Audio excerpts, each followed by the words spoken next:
안녕하세요. 제 친구 랩넌트는 항상 귀에 이어폰을 달고 다닙니다. 둠칫, 둠칫, 두둠칫, 둠칫. 비트에 몸을 맡기다가 가끔 주체가 안 되는지 동작을 크게 하는데 옆에 있던 저를 칠 뻔한 적도 있어요. 그런데 알잖아요. 본인은 음악을 듣고 있으니 상관없지만 그 모습을 옆에서 보면 가끔씩 부끄럽거든요. 이 친구가 언젠가부터 자작 랩을 만든다고 하는데 저는 솔직히 조금 말리고 싶어요. 체크! 체크! 나의 사랑하는 체크! Yo, mic test 1, 2, 1, 2, 1, 3, 8. I'm a remnant in the CBDIP. Everybody put your hands up. I say are you? You say TC. Are you? TC, Are you? TC, Are you? TC, Are you? TC. 그런 열정을 가지고 있으면 교회 수련회에서 한번 해보라고 했는데 아직 작품이 완성될 시간표가 오지 않았다고 하네요. 사람들 앞에서 하는 건 또 떨리는 건지 만만한 저만 붙잡아서 힘들게 합니다. 저는 힙합에 관심이 1도 없는데 친구라는 이유로 미완성 랩을 계속 들어야 하는 것도 솔직히 고역이에요. 1일 3장 메시지 나왔는데 랩을 하루에 3번 듣게 되지 않을까 걱정입니다. 이것 또한 그 친구의 자유이고 하나님이 작품을 주시는 과정이잖아요. 하지 말라고 하는 건 또 너무 간섭 같기도 해요.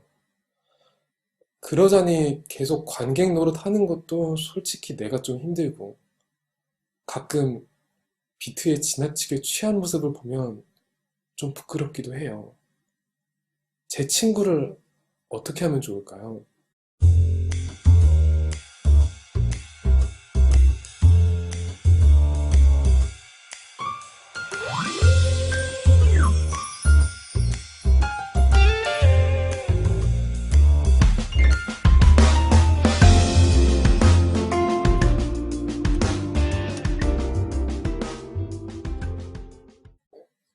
여러분, 이런 사연은 증인선교단한테 보내야지 여기로 보내면 안 돼요.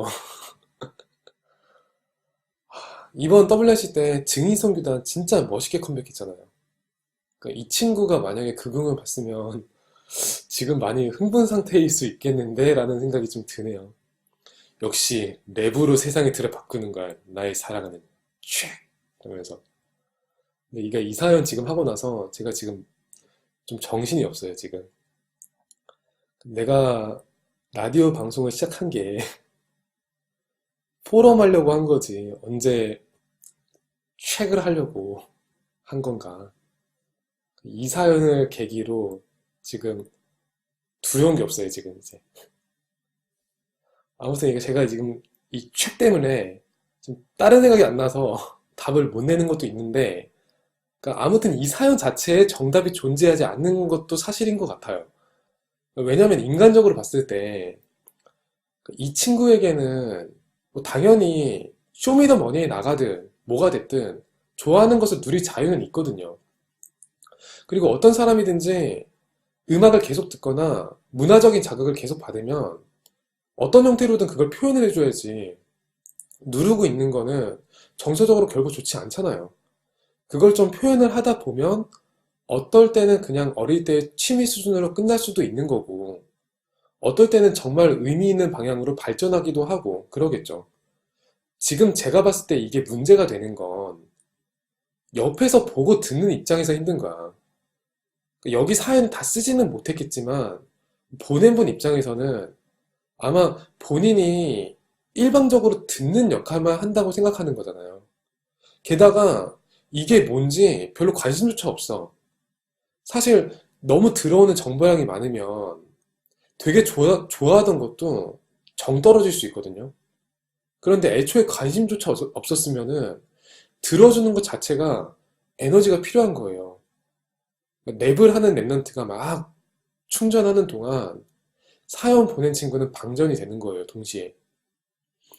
그러니까 차라리 이걸 다른 곳에서 표출을 해라.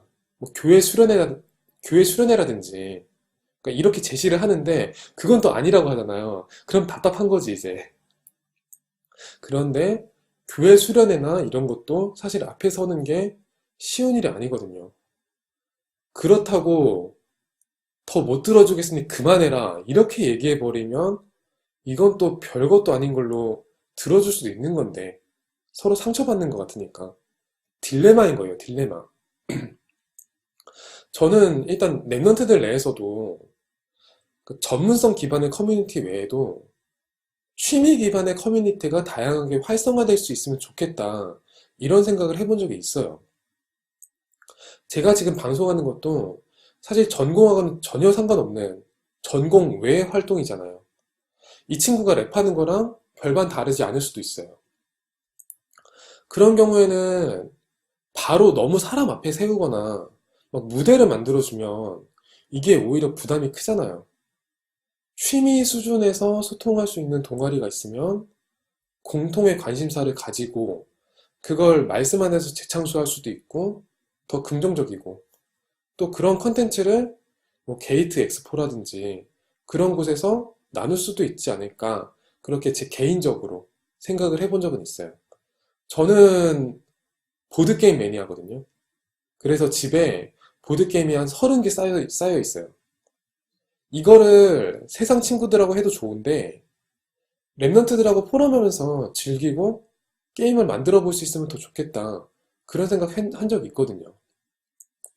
만약에 이 친구가 이렇게 자작 랩을 만들어 볼 정도로 강한 취미가 있다면 뭐 MR이라든지 녹음이라든지 이런 걸 본인이 직접 했을 거란 얘기잖아요.